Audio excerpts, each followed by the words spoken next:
सामाजिक वर्गीकरण की क्लास। आरक्षण जिसकी धुरी पर भारत की पूरी सियासत घूमती है, लेकिन इस पर चर्चा छेड़ने की जहमत से एक एक पार्टी बचती है। इसका उदाहरण बुधवार को सुप्रीम कोर्ट में देखने को मिला। सुप्रीम कोर्ट में एक जनहित याचिका की सुनवाई के दौरान केंद्र सरकार के सामाजिक न्याय और अधिकारिता मंत्रालय ने एक हलफनामा दायर किया। कहा कि अनुसूचित जाति और जनजाति यानी SC ST वर्ग के आरक्षण में क्रीमी लेयर का सिद्धांत लागू नहीं होता। समझ गए आप? SC ST वर्ग में क्रीमी लेयर का जो ये प्रावधान है वो लागू नहीं होता है। आरक्षण और क्रीमी लेयर के मसले पर अदालतों ने पहले भी ये सवाल उठाया है कि अगर किसी SC या ST परिवार में माँ बाप आरक्षण की मदद से IAS या IPS बन गए, फिर भी उनके बच्चों को आरक्षण मिले, ये कौन सा सामाजिक न्याय है? ये कौन सा बराबरी का सिद्धांत है?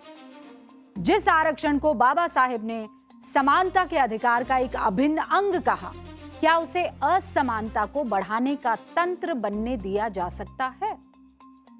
राष्ट्रीय स्वयंसेवक संघ के प्रमुख मोहन भागवत ने इस मुद्दे पर क्या कहा, मैं चाहती हूं आप एक बार सुन लीजिए।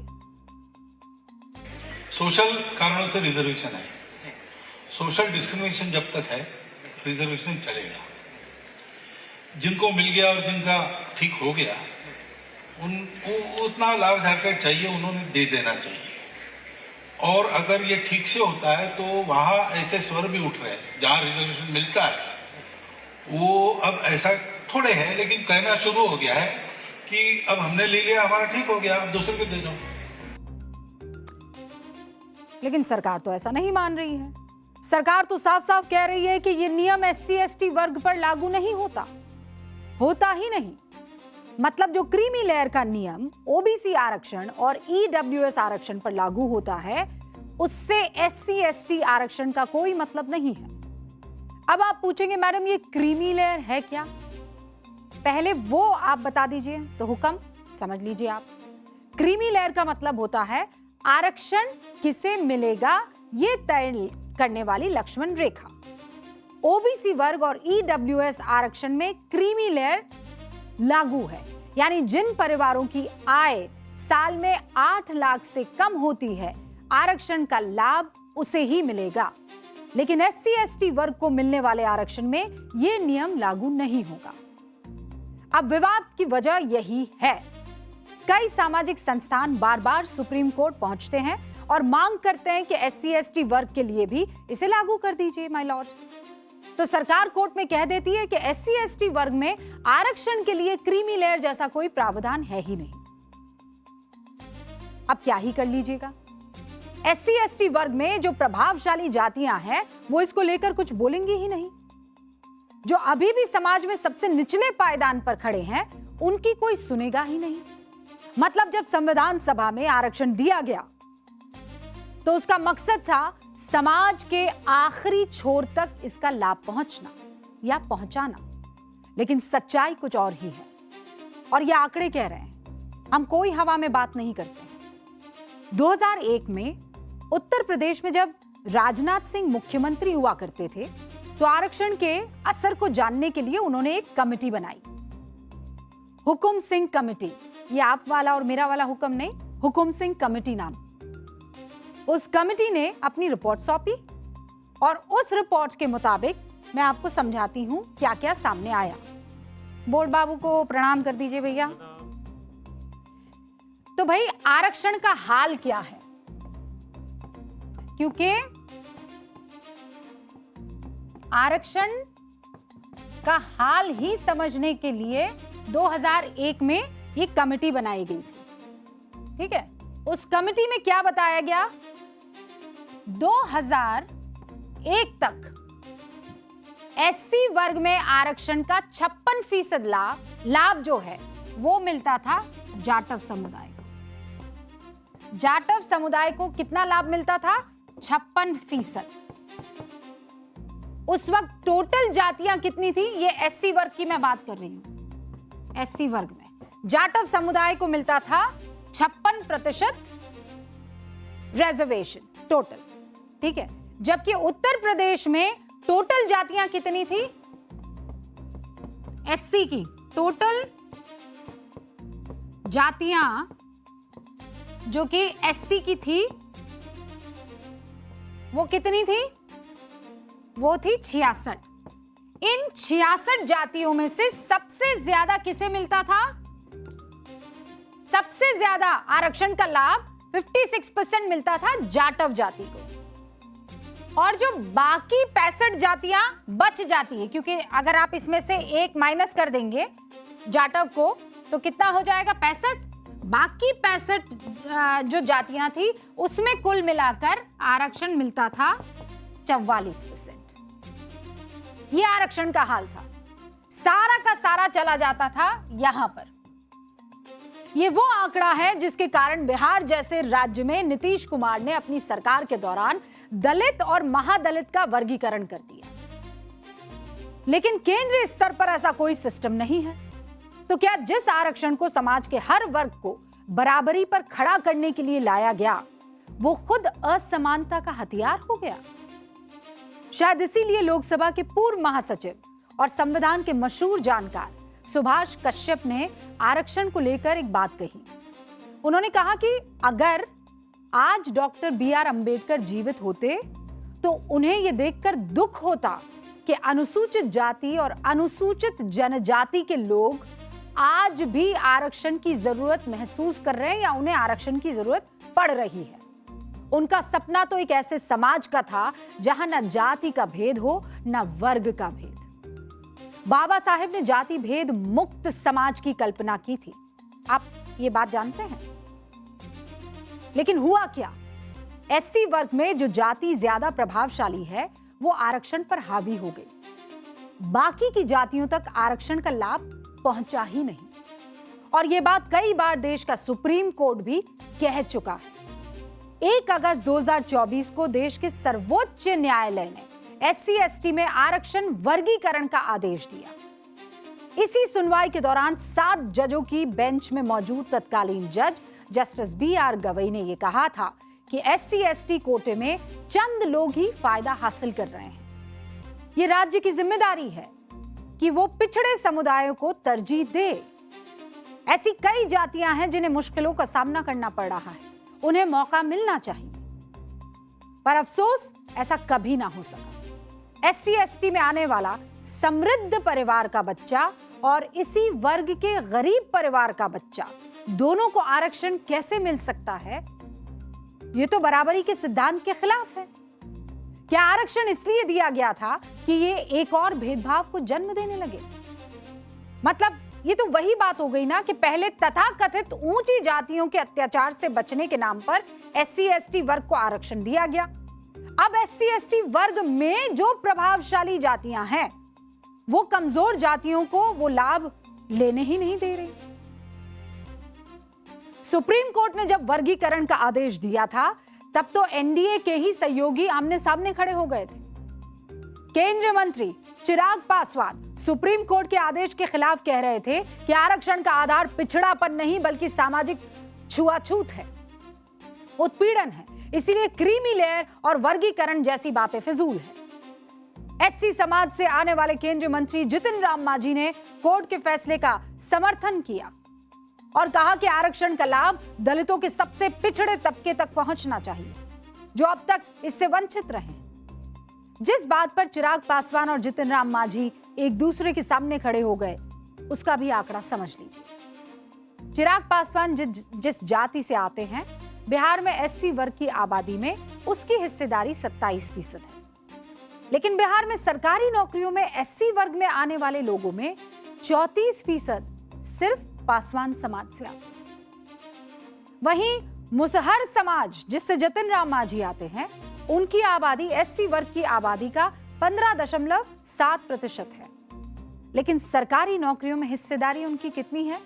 केवल 3%, 3.65% अगर मैं प्रिसाइसली कहूं।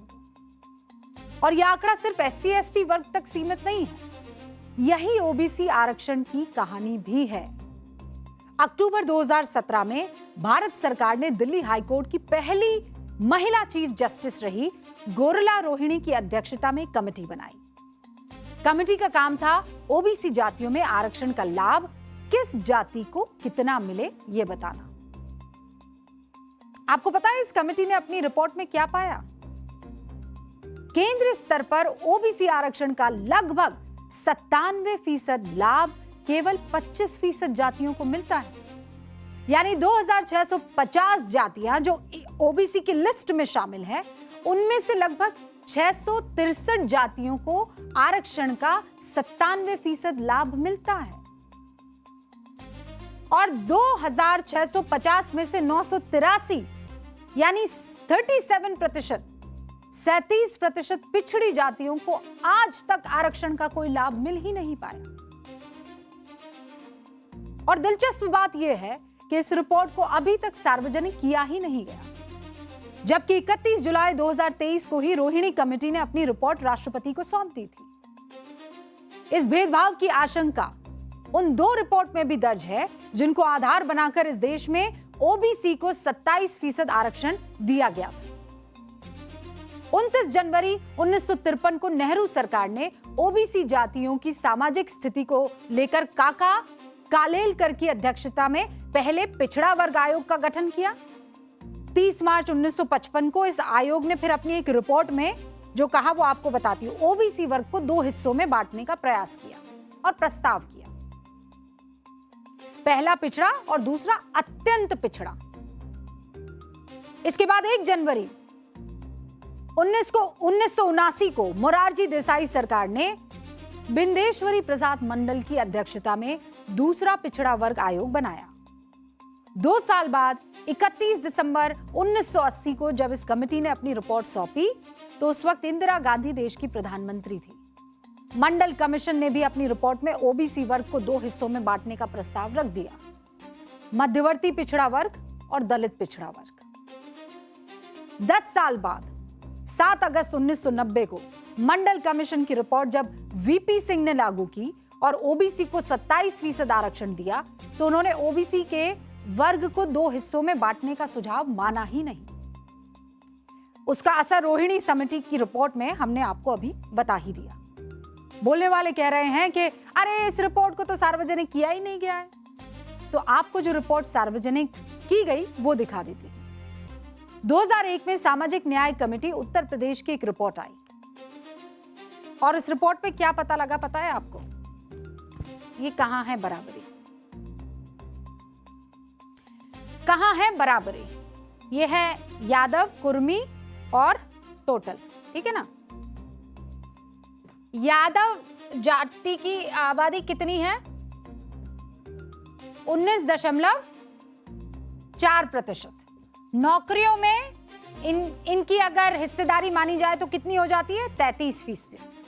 फिर आप कुर्मी पर आइए, कुर्मी की आबादी कितनी है? 7.4%। नौकरियों में ये कितनी हिस्सेदारी लेते हैं? 12.4%। ठीक है। कॉलेज में सीटें भी आप देख लीजिए, यादव जो कैटेगरी है उसके पास है 32.2 और कुर्मी जो जिनकी आबादी 7.4 इनकी है 11.2। टोटल 26.8% इनकी आबादी है और नौकरियों में 45.4% हिस्सेदारी इनकी है और कॉलेज में जो सीटें हैं उस पर भी। लेकिन इंपॉर्टेंट बात क्या है? कुल ओबीसी जातियां कितनी है? कितनी है? 79। ये तो मैंने 2 ही जातियां आपको बताई, बाकी की 77 कहां गई? आप इस बात की गंभीरता समझ रहे हैं? सबको मिलना चाहिए आरक्षण का लाभ, लेकिन ये आंकड़े जो हैं, और ये सामाजिक न्याय कमेटी के आंकड़े मैं आपको बता रही हूं 2001 के, आप इसी से समझ जाइए कुल ओबीसी की जातियां 79 है, उसमें से 2 जो जातियां इस वक्त मैं आपको दिखा रही हूं यादव और कुर्मी, उनकी हिस्सेदारी नौकरी में इतनी है और यहां कॉलेज की सीटों में इतनी है। बाकी 77 का तो अभी मैंने आपको हाल ही नहीं बताया क्योंकि वो वहां पे आदेश ज्यादा पहुंच गया है। 45.4 एक जगह और दूसरी जगह 43.4, 2 जातियां ले रही हैं। आखिर ऐसा कैसे हुआ कि आरक्षण का लाभ कुछ चुनिंदा जातियों तक सिमटता हुआ दिखाई देने लगा? बड़ा प्रश्न है ना ये। क्या सामाजिक न्याय का मतलब सिर्फ आंकड़ों और कागजों में न्याय है, या जमीन पर भी उसका असर दिखना चाहिए?